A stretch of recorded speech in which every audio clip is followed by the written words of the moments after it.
Hi, hello, how are you? Welcome to the July wrap-up. The fact that we're in August is blowing my mind a little bit, but I'm trying not to think about it too much. I'm trying to focus on all of the great books that I read in July. I read 11 books and 3,718 pages. I just looked at it. I think that's the number, which is the most pages I have ever read in a month, which is very exciting. I'm very proud of that. And I have some great books to talk about. We're going to be going through these alphabetically today because I felt like chronologically was dumb because a lot of these already have videos for them, which I'll mention as they come up if you're interested. Let's get started. The first book that did not get a video is A Close and Common Orbit by Becky Chambers. This is the second in the Wayfarers series, and it follows Pepper and Lovelace from the first book, though this can be read as a standalone. I give this 5 out of 5 stars. I really loved it.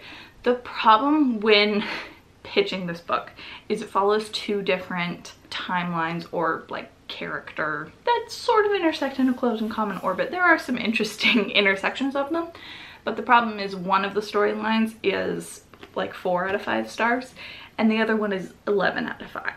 So it sort of balances out into 5 out of 5 stars.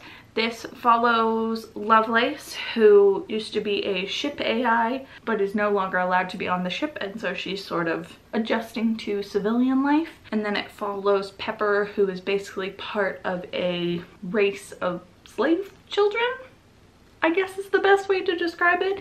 And it explores her growing up and how she eventually got to this spot. My big problem with it was past Pepper and current Pepper didn't really feel like the same person, and so I never really got connected to the characters as much as I was really hoping to. But there are some really great sci-fi concepts. Becky Chambers' writing is incredible as always. Definitely recommend, especially if you haven't read The Long Way to a Small Angry Planet. It's hard to remember.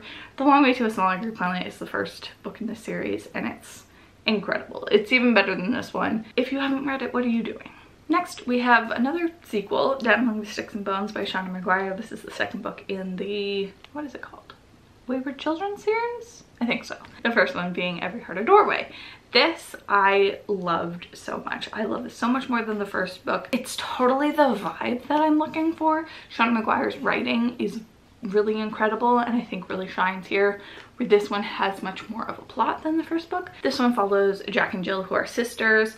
It follows their parents before they're born and then follows the kids in their adventure in the moors, which is their perfect Narnia. And it's dark. It's definitely darker than I was expecting. I read this for Summerween and it definitely hit the prompts there. There are beautiful illustrations in it too. I tabbed the crap out of it. It had so much going for it. I highly recommend this one. Next, also as part of my Summerween vlog, though I didn't finish it in that, I have Good Girl Bad Blood by Holly Jackson, another sequel. I am just crushing it with sequels this month. This is the sequel to A Good Girl's Guide to Murder, and it was really good. It's definitely not as strong as the first book, but there are some really interesting elements explored. My problem is it felt a lot like the sequel. Like, I didn't really know who the characters were because it was sort of assuming that you still knew who they were from the first book, which I didn't. But I thought the mystery was interesting and different from the first one in a good way, and it was definitely easy to fly through. So I would recommend it, just not as much as the first one. I think I gave it 4 stars. Next up is Her Pretty Face by Robyn Harding. I had read another book by Robyn Harding, The Swap is what it was called, and I definitely noticed a lot of similarities between the two. She likes to write women, like grown women, and their relationships with teen girls. Not in an inappropriate way, but in a, I don't know, exploring women from all facets way. I'm not really sure. She also writes a lot of female friendships that are semi-homoerotic and made all the more homoerotic by how she's constantly insisting like, no, we don't like each other. I just like think she's really pretty and really cool, but like we're not gay for each other. 2 books now have been like that. It's starting to be kind of suspicious. The other thing that I should tell you what this book is about. It's about, well, can I? This book is your typical like women in a small town with secrets, complicated female friendships, you know, all that good stuff. But the problem is, the thing that makes this book great is it's based off of a true life story. And I can't tell you what that is because it will spoil the book. I have it in my Goodreads under the spoiler section if you don't care about reading this, but knowing that this concept is based off of something in real life, off of like a case that I have heard about, was so interesting. Like, it's true crime from fiction. And also, I don't know if she like credited it at all. I only found out about it through like Goodreads comments. So I'm interested how that plays into like the disclaimer that everything here is a work of fiction and any coincidences are just that. I don't really know how that works. If you're a legal expert, I would be very curious. But yeah, if you go into it from the mindset of true crime, I think it would be better because it's kind of tame from a thriller perspective. It's more like mom drama. The other thing that I didn't love about this book was it felt kind of fat shaming. There's the main character, Frances, I think it's Frances, and she is like very self-deprecating about her body, which like I didn't have a problem with because it felt like the character doing it and was sort of informing her character. But then later on another character shows up and they also have very fat phobic language used by them and for them, and that was when I decided this is just the author and it felt kind of uncomfortable. So if that's something that bothers you, stay away. I gave this one, I don't actually remember, 3 or 4 stars. Magic Box, tell me what I gave it. I ended up giving this one 4 stars, though it's probably closer to a 3 for the book itself, but for like the true crimey aspects and the rabbit hole that I got to go down after finishing this book, I threw it a 4. Next is The Killer's Shadow by John E. Douglas. This is the Mindhunter guy, the person who the whole Mindhunter Netflix series is based on, and he's written a ton of books.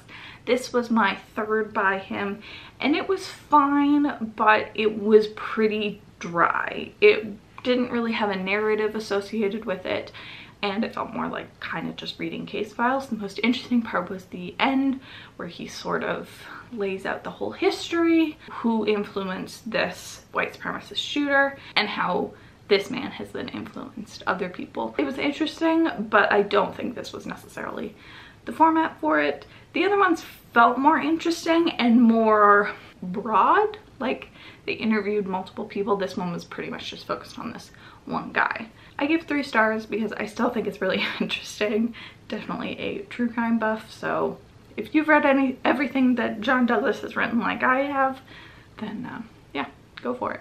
Next is The Last Thing He Told Me by Laura Dave. This one was a Reese's Book Club pick, which I picked up pretty much because I'm almost going to guarantee it's going to make it into the Goodreads choice later on this year. And I like to read as many as I can of those. And this one ended up being better than I expected. It's definitely more mom drama than thriller. I actually think this is kind of the adult equivalent of A Good Girl's Guide to Murder, where it's not much of a thriller. There's like little moments, but not really. It's more of a mystery that you are getting to solve with the main character. I don't think it was as good as A Good Girl's Guide, but it sort of hits that niche. This is about a woman who receives a note from her husband that just says protect her, and she assumes that he's talking about his teenage daughter, who's now her stepkid, though not legally. It's a whole thing. And anyway, then he gets charged with some crimes and they're investigating what he might have done. It's good. The ending was definitely unsatisfying, definitely not where I thought it was going to go. I felt like the ending didn't really go for it when it should have, but I still think it was good. I don't remember if I gave this one 3 or 4 stars either. It's really could be either. I give it 3 stars. Yeah, that's fair. I think that's probably correct because while it was fun to read, I don't think this is going to be sticking with me long term. And if someone wanted something like this, I would just direct them to Good Girl's Guide to Murder. Next is Love Heather by Laurie, Petrou.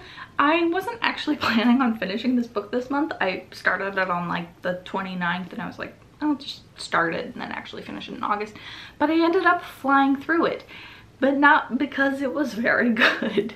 This one is based on the cult classic Heathers, where they start to play pranks, signing each act Love Heather, an homage to the 80s revenge flick. That's what the blurb sells it to you as, but it's very much generic high school drama, and it really didn't lean into that very far.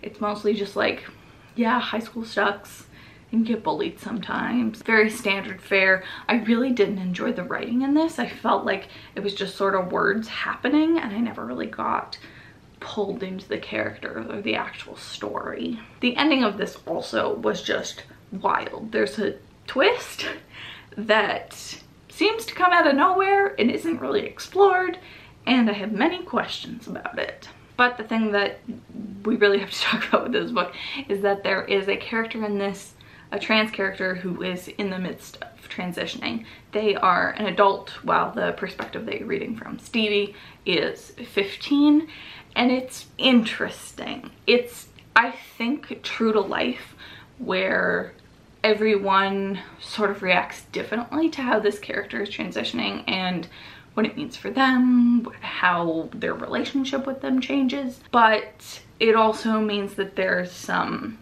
transphobic language in here, purposeful misgendering or dead naming, which I think is true to life. I understand why the author did it, but I do feel like it was hard to read. And definitely if that's something that you feel like could affect you, this is probably not going to be the book for you. And it was also just challenging having so much conversation around trans people without actually getting it from the trans person. I didn't love that. This definitely isn't everything that I wanted it to be, and I give it 2 stars. I didn't knock any points off for the handling of the trans issues. It was just the writing in the story and the characters that I didn't like. Next, I read Malibu Rising by Taylor Jenkins Reid.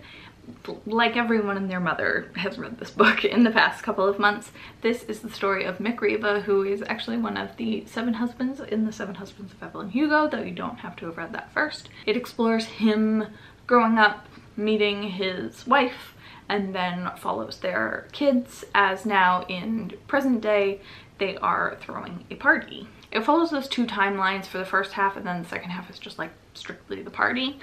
And I definitely enjoyed this book. I enjoyed the writing, of course, but I think that the choice to focus on the party and have it all set over 24 hours was not a good idea. I think where Taylor Jenkins Reid shines is in the long form character studies. Like Evelyn Hugo takes place over 70 years, something like that. It's a long time. Daisy Jones isn't quite as long, but still like 20 years, something like that. And the part where it was focusing on Mick and his wife June and the kids growing up, that covers about 20 years, and that was definitely the best part of the book. If the whole book had been that, it definitely would have been 5 stars. But because of the shtick and the really wide cast of characters, there were too many to focus on and really get a feeling of who everybody was. I ended up giving it 4 stars. I still really enjoyed it, and I think there's probably an audience for it.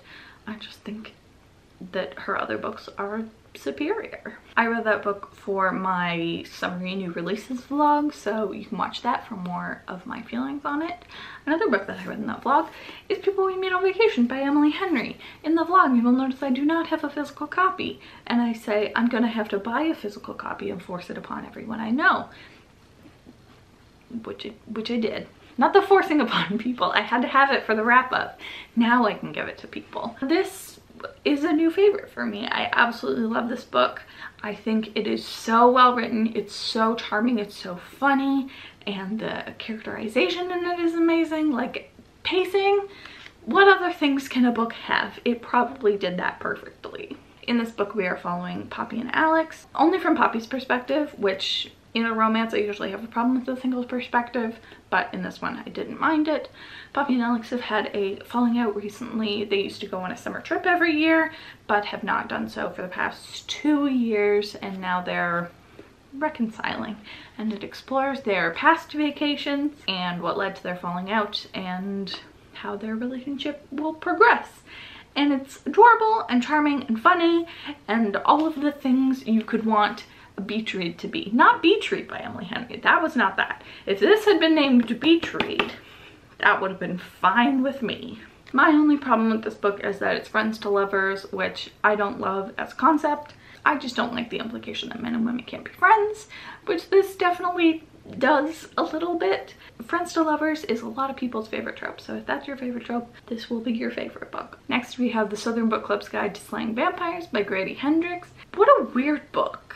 I am so conflicted about this one because I thought the writing was really good and I thought the concept was really good, and the way that it's sort of fantasy social commentary. It also has real life social commentary, more around race, but I found the social commentary of this to be basically why bad men get away with things for as long as they do. But my problem with it was that it was boring. As a book, there is very little action that happens, or there will be a scene with some action and then 100 pages of nothing, and then a scene of action and then 100 pages of nothing. While those scenes are good, it didn't give me what I wanted. I feel like maybe My Best Friend's Exorcism by Grady Hendricks is more what I want. It actually made me really excited to pick that one up because in the author's note he talks about how basically this is the counter book to My Best Friend's Exorcism. While the teenagers are off having fun in that book, this is about how the adults handle it. It's not the same story, but it's sort of the idea of these two things happening in the same small town. Hopefully I'm explaining that. I've heard a lot of really good things about this book, and I'm kind of surprised more people don't have the problems with it that I have because they seem so glaringly obvious, but to each their own. This one, I can't remember if I gave it 3 or 4 stars. I guess that's the theme of the video. I'm trying to be harsher with my ratings, so it should be a 3-star. Did I do that? Yeah, I gave it a 3, which I think is fine. I think there are like 4-star aspects to it, but with the way that it sort of kept deferring the action, I didn't love that. I still think this was a perfectly fine book, and I really like Grady Hendricks, and I'm excited to read more of his. This just wasn't it.